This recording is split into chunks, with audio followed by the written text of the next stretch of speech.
baby. Credit right. Let's get it. What's going on, Get Right family? Today I'm here with special guest Shaq Nerdin. What up? Yeah, and we're going to be giving you guys a video on a method that we're using, and that is a great method to get your credit score up. And that method is an authorized user. So let's go ahead and get into the video. Yes, sir. Ask yourself, are you really where you want to be?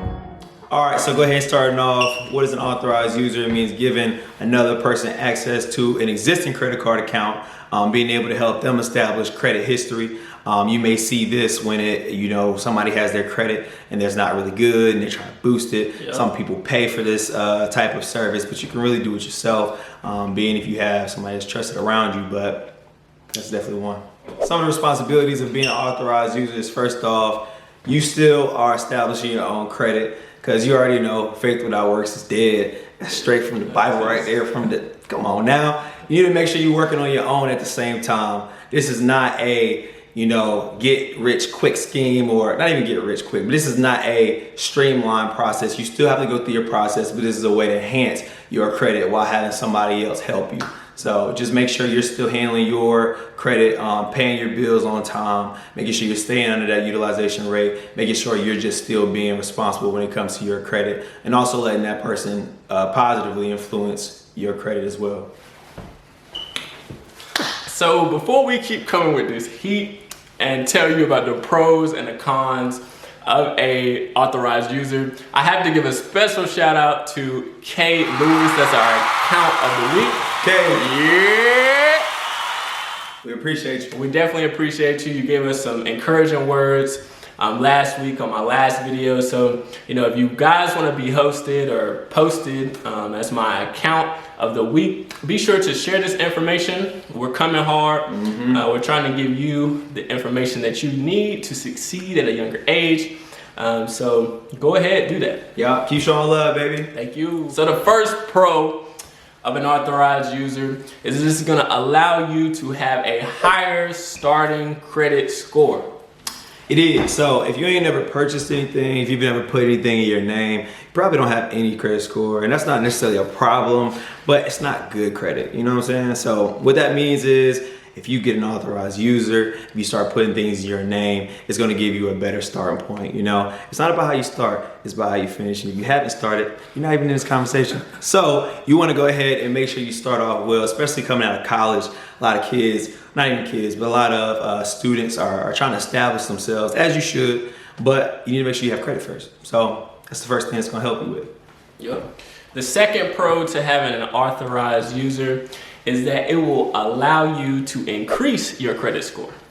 That's exactly right. So if they are handling their credit responsibly, doing everything they have to do, and you are trying to maintain your credit as well, as far as just applying, making sure you're following good practices financially, it is going to boost your credit score. Now, just understand that you having an account in your name is going to be weighted more heavy. Therefore, you doing your own is going to be more influential than what the authorized users' good habits would do for yours. But at the same token, it's still going to increase your credit score, especially if they already have established credit. If they have had old accounts, somebody who's been paying on something for 10 years, that is going to influence your credit score a lot better, boosting your score. If you're starting off at a 550 or starting off at a 600 or whatever that may be, you can see yourself going to 700, 750, 800, using one of these tips. The third pro to having your authorized user is going to allow you to make larger purchases. That's exactly correct. So, for example, I got a $5,000 purchase limit, and I use $2,000 of that purchase limit. I only have $3,000 left. But if I become an authorized user on James' account and he has $50,000, and we still use that $3,000 from before, we still have $47,000 left over. Meaning my purchase limit is still going to be shown to the credit bureaus as having a lot more, staying under my utilization rate, and still being deemed responsible when it comes to my credit, which would allow me to boost my credit. So that is one of the pros of having an authorized user. Yep. Don't nobody want to listen to this information until it hits you. So don't be that guy. Please don't be that person. So, for example, I was trying to get a car. My old car had broke down. The car was like $8,000, $9,000. The credit company that was gonna lend me money said my limit was $6,000. If I didn't have an authorized user, you know, that could boost the amount that I would need to purchase the car, then I would have to be, you know, looking around, trying to find ways. Like you said, looking everywhere to try to find the money to be able to get the car that I wanted or that I needed in that sense. So don't be that person who the limit just hits you right before you don't know where the money gonna come from. Go ahead, you know, get you a responsible authorized user if need be, and do that thing so that you are not limited. That come out of having an authorized user. But where are the problems at? Where are the problems? Cons. The cons. So one con of having an authorized user is that they pretty much can make decisions that are going to actually lower your credit score. So with that being said, you want to make sure you're picking somebody responsible. You know, don't just go ask somebody just because you seen this video and he's like, hey, my credit card jacked up. I need to get mine fixed. Let me go ask buddy for on the street. That's not what we're telling you to do. You need to make sure you're finding somebody with good credit, established credit, and they're responsible, because if they do something to hurt their own credit, it's going to hurt you as well. So with that being said, if you are not picking somebody responsible, or you know you're not actually doing research on this matter, because you know we're not the only resource, you could wind up getting yourself in a hole when it comes to credit, and that's not the goal. But one thing I see a lot is a parent or guardian will put a child's credit at risk by attaching themselves as an authorized user, but then messing their credit up. So that is a con, because if you're not dealing with somebody who's responsible, you know, they could pretty much run your credit into the ground. And that's not what you want to do, because you will have to get out of a hole. I've seen situations where people had to go ahead and build their credit back up because of, you know, the detriment that the next person did to theirs. And like I said, it's happened with parents and guardians. It happens when it comes to credit fraud, you know, like identity theft. But at the end of the day, you know, try to get ahead of it. Always monitor your credit. Make sure you're being vigilant when it comes to good and bad credit habits. Vigilant. Vigilant.